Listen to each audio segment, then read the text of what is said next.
What? We like S2G's draft. Maybe Zino Zenith has a chance. Maybe they do. Maybe NTD7 proved us wrong, though. So for the people who tried to, pick the opposite of what we predict, we were very, very sorry. We thought, Just after stop game listening one, to us. just stop listening to Just us. Make your own decisions, but even then, it might be wrong too. And now we're jumping straight into game. It's going to be S2G going up against Zino Zenith, where again, we're looking at a comp that has a lot of damage, going up against a comp that's trying to protect the president. I gotta say, this president's going to be hard to protect. Very hard, man. There's so many ways, so many angles of attack as well coming in from S2G. Even in lane, I don't think Zippy will have a good time, but at least for Sigiboom, we do have data for game number 1. It did feel like Sigiboom was struggling to find the ways to basic attack and to bully the Moskov game 1. 2 things I want to shout out. First of all, Shocker is using the MSC skin. Very cool. Grab the MSC skin, guys.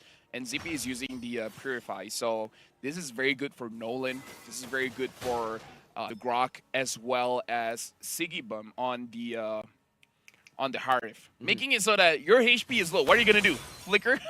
Nice joke.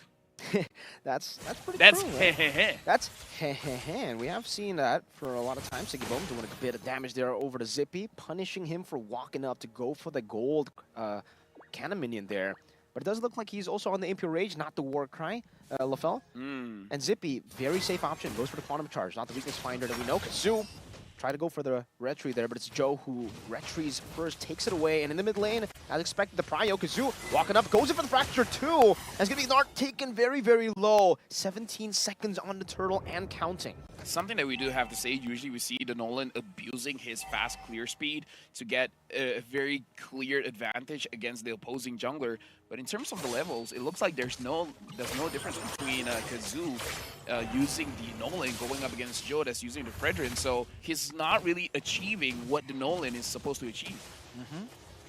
Still a level lead though that Kazoo has gotten over here. Not going to go for the neutral objective, actually going to go and look for a trade over to the purple buff. Nart spots it out, Shocker instantly rotating towards the bottom side there as Nolan tries to go for the purple buff but will not be able to do so, giving over a free turtle, and there are no trades on the board for S2G.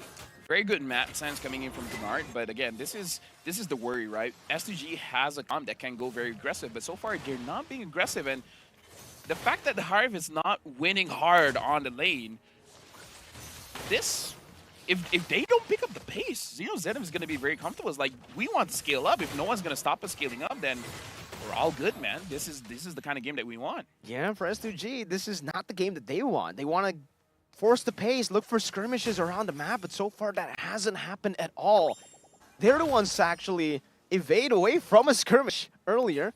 Goes to the purple buff, and he wasn't even able to get it. Now not even going for the invade, Joe will be able to pick up the purple buff.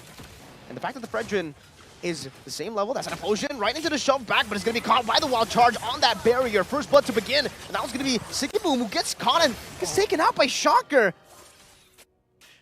Can I say that's not what you want to see if you're an S2G fan? Because this is the kind of game that, before that hey goes in and he gets begin. So overall, perfect trade for Zino Zenith. And there's nothing that they can do on the other side of the map. Zippy just spaces out and now clears up the wave. Natan scaling, Lunar getting some gold, but on this Ruby, she does get a War Axe. That's a power spike. That is a power spike, but we talked about this, how we really like S2G's draft, so Zino Zenith has a chance, and they have a chance right now because Zippy is going to get his first item relatively uncontested. And again, this is the kind of game where you want to see the Grok flicker wild charge into 2 people and then having the Nolan following up with a Fracture gets a double kill instantly, but we're not seeing that. Sigiboom, I feel like he's playing a little bit too passively as a Way Hive too here. passive. We got to look at the replay here where, again, the engage, they use everything onto Gennard, which is fine, but Shocker was actually the one using the Grok ult, using the wild charge to turn things around. The amount of damage is big, and Begin was too close to the mid lane bush, which is something that you really have to be careful of. You want to use your skills to find out, but before that, Gennard gets taken down. Not able to go for the implosion. That's a 2-man I'm offender right into the wild charge, stolen away by Shocker. Now he's giving the penalty zone, locking him down. Lunar gonna be taken out. Joe walking forward, getting the taunt. Appraiser's right on the begin, very low. Shocker, one last shot is all he needs, but he will decide to play it safe. They have the prio over this mid lane. In the bottom lane, we finally do see Sigiboom utilizing this early lead. Kazoo walking up, going up. Joe getting knocked up, but not able to go for the taunt. Kazoo with the fracture, Shocker flickering out of it. And Hehe will be able to chase him down, zoning him away from this turtle to go to Zino Zenith. Yeah, and now the turtle being there, Shocker as well is doing very well. He has the glowing wand, so a lot of damage is going to be held, and now he can actually deal with Sigabum because the shield is going to be lower, and the taunt is winning against the Harith.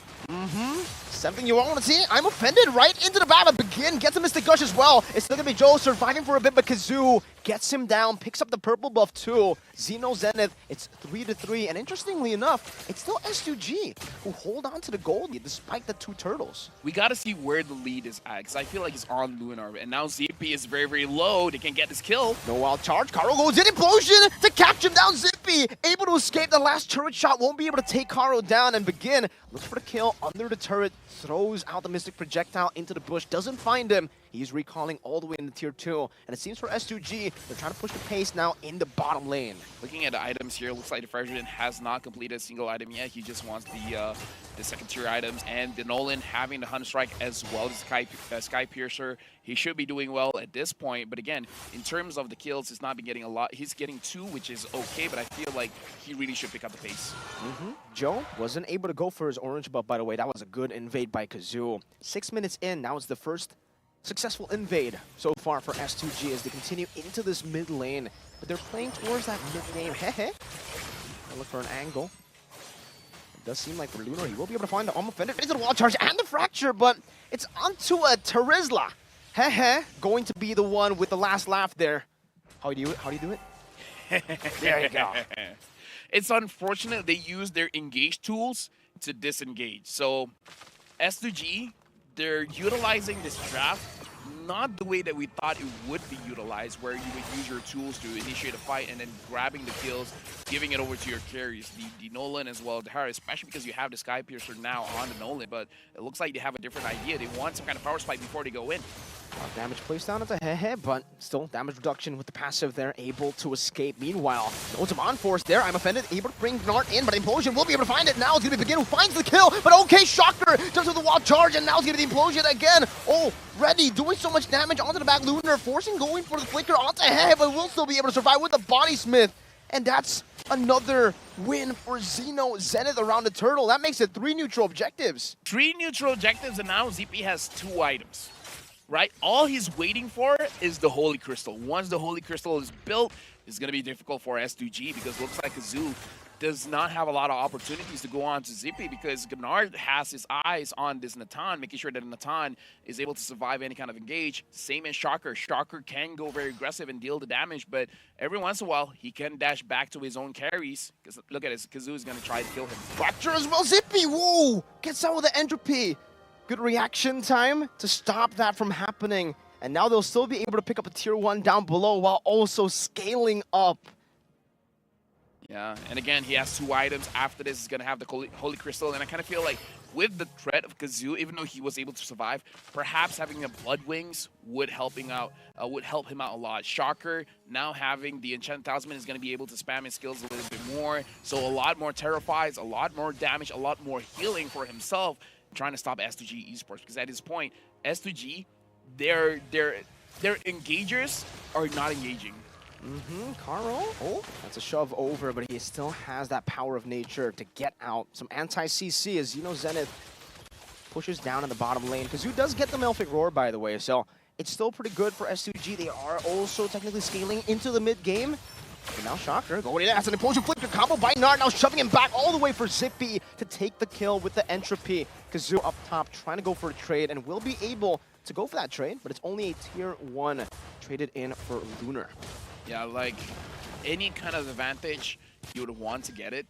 It's just that S2G, I kind of feel like they missed their window. And now Joe is getting attacked, but it looks like he's going to be fine. Same as Gnard. Shoves out, just dashes through, and Shocker steals away the wild charge too. Mystic Gush being used up in the mid lane to go and clear out the waves. And it does seem like for Zino Zenith, they will utilize that resource being wasted in the mid lane by going for the Lord. You start that ticking time bomb now as the Lord gets stronger and stronger by the second. Joe still holding on to it. Nart getting chunked quite a bit as well. Karo looking for an angle to go in, but now Lunar gets shoved in. Nart going for the explosion as well. Connected on two, and Karo did not have the power of nature. That's a good wild charge to disengage now as Demon Force gets popped in, but Shocker steals the wild charge, and Siggy Boom will still be able to purify out of that head. Force to flick around, and the Mystic Gush doesn't connect. Zino Zenith back on the Lord, looking for this first Lord, and it should be an uncontested one unless Kazoo is able to go for the steal. He has the orange buff. He is 2 levels ahead. He's going to dash in forward. Nart able to knock him up and shove him back. Shocker dealing some damage back, and Nart will still be able to survive. Now Siggy Boom goes in for Synchro Vision, and there's a Mon Force. Hey, going to be caught, but the Lord has been slain. Shocker dealing some damage. He goes in for the kite as well. Siggy Boom very, very low. Joe walking up, going for the stab, but Siggy Boom is still able to survive. This is actually very dangerous. I feel like Zino Zenith should have been punished there because they hold on to the Lord for such a long time. S2G could have forced a fight there, and allowing them to take as much damage as they can from the Lord. The additional damage is going to come through, and they should have gotten the kill. And looking at the goal difference here, 1.1k gold difference for the goal laners. Zippin now has the Holy Crystal, so it's not going to be a good time for Karo as well as Lunar, where I don't think they can tank the damage anymore. At this point, you don't want frontline Denton. You want to engage straight onto Denton, take him down as fast as possible. Now Begin has his additional item. He has more penetration at this point, the Divine Glaive, but I don't know. I'm not so sure how much is going to help for the next team fight.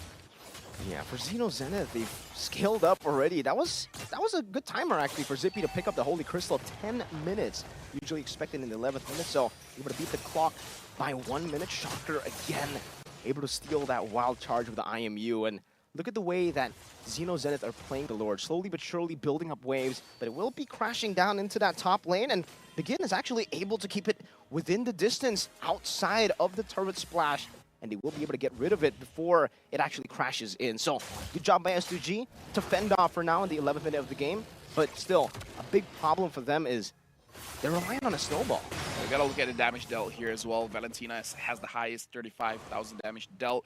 Harif only 31,000 damage dealt. So it looks like, at least in terms of damage, S2G, they're putting numbers on the board. The Gord as well, doing quite a lot of damage, but looks like the Grok is gonna frontline a lot of damage, and Zino Zenith, they're just waiting for Gunnar to start things off. Karo's just trying to open up the map here with the power of nature. Trying to put those barriers down as well, but Zippy.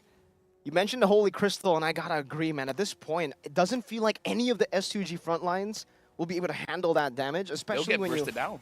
They'll get bursted down for sure, and especially when you have they're pinning you down for those hits to come through.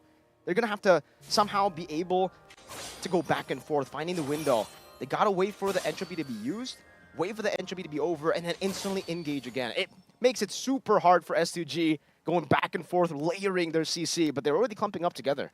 Siggy Boom, before that, Karo uses the conceal, but looks like not gonna get anyone. So S2G Esports tried to go for an engage, caught no one. We gotta talk about the Holy Crystal on the Harif as well, but between both gold laners, it doesn't look like Siggy Boom is actually being more proactive in the fight. It looks like Zippy is gonna have the Divine Glaive, so he's not worried about getting bursted down. He wants pure damage at this point.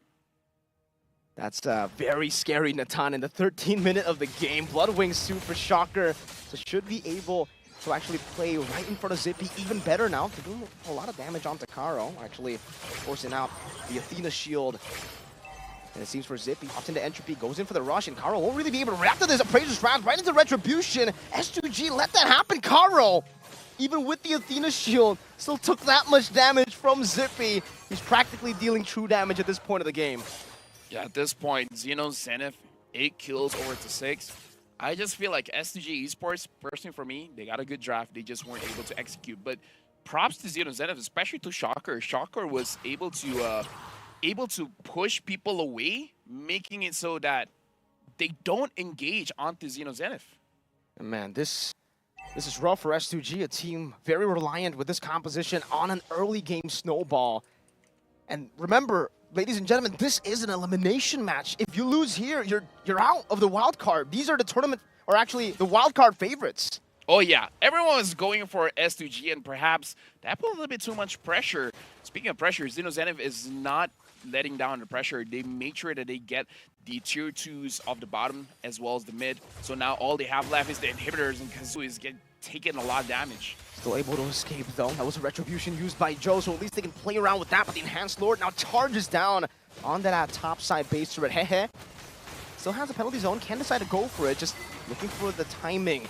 They aren't really able to siege it down just yet. Even the minion there not able to go for the base turret in the mid lane. Does seem like with Begin, they have some solid wave clear to play with here, LaFell, but there's going to be another wave coming down on that top side. Still for Zino Zenith, they'll play it very, very safe. Yeah, it looks like they're not, because again, this is an elimination match. I feel like both teams are aware of the situation. Conceal being used by Caro. They see Joe, they go for it. Wild charge flicker, Joe just gets out. It's a Fredrin. And now with him going out, it seems like he's going to be hit with the penalty zone and the flicker to lock Lunar down. Still has a flicker as well to get out. No, it's an implosion. On to do straight into the entropy, and they won't be able to really hold on to that damage. We mentioned it earlier. The frontliners, not even them could handle it, especially not Begin. And now Kazoo with a fracture desperately onto Joe and Nart. It's still the frontliners taking damage. Zippy is full HP, goes up to Entropy. A little bit of damage, no wild charge to play with. Goes straight for the base right now as Head tries to go for the angle. And now the shove will allow Zippy to go for the last few hits. That's a double kill as Zino Zenith knock S2G out of the wild card. And again, SG is one of the favorites. So again, if you guys are watching the wild card, you guys got to watch all the matches, because you would assume a lot of things. It looks like assumptions is just that. They're just assumptions. It's not going to be solidified until the teams play. And it looks like, congratulations to Zino Zenith, they still have their lives here in the wild card. But S2G, it's it for them. They still have another game to play. But again, just the third match of the day, one team is already eliminated. Wow. We were expecting, the first 3 games, 3 matches that we see to be just readers, but at this point, the favorites are already out, and now the power scaling turns completely 180. Like I said, Group A, Group B is going to be homeboys, but that's just me. That's just me. I'm just saying, you guys had your favorites.